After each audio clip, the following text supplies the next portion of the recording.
Let's talk about the order of reactions.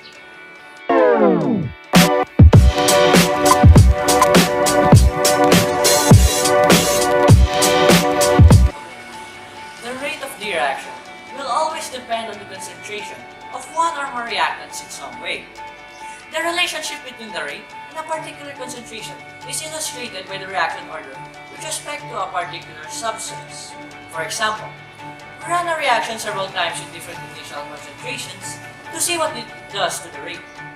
If we keep everything else the same, but we double the concentration of one reactant, and as a result, the rate doubles, then the reaction is a first order with respect to that reactant. Instead, if we double the concentration and the rate quadruples, then the reaction is second order with respect to that reactant. And if the change doesn't affect the rate, then it's zero order. The overall reaction order is just the sum of the orders from the individual reactants. So, if reaction is a first order with respect to each of the two reactants, it would be second order overall. We can describe the kinematics by using a rate law.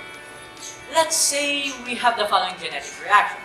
We would write the rate law by representing the concentration of each reactant raised to an exponent that reflects the reaction order. These exponents are not related to the stoichiometric coefficient from the chemical equation and must be determined experimentally. There's also a constant K, which is a proportionality constant between rate and concentration.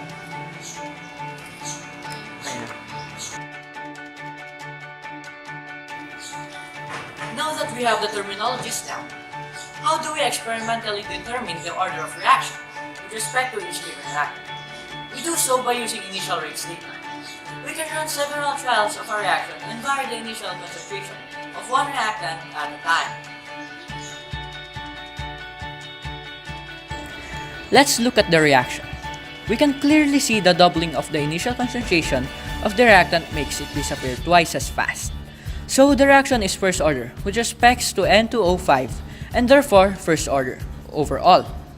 We can determine the reaction order for each reactant this way. If we double the concentration, the impact on that rate tells us the order with respect to that substance. If the rate doesn't change, it's zero order. If it doubles, it's first order, quadruples, second order.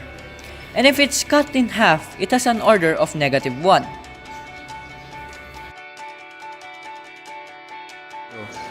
While we're discussing the rate constant K, we should understand the units on it will be specific to the overall reaction order.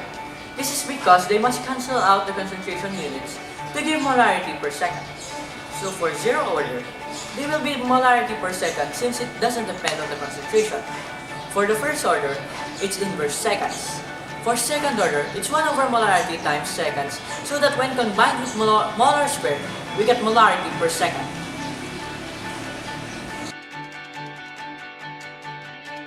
Go.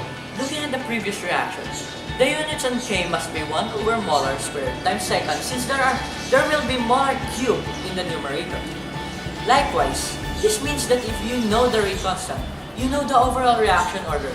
Just see how many powers of molarity have to be in the numerator to result in a rate of molarity per second. That's all for the order of reactions. Thank you for watching and see you next time.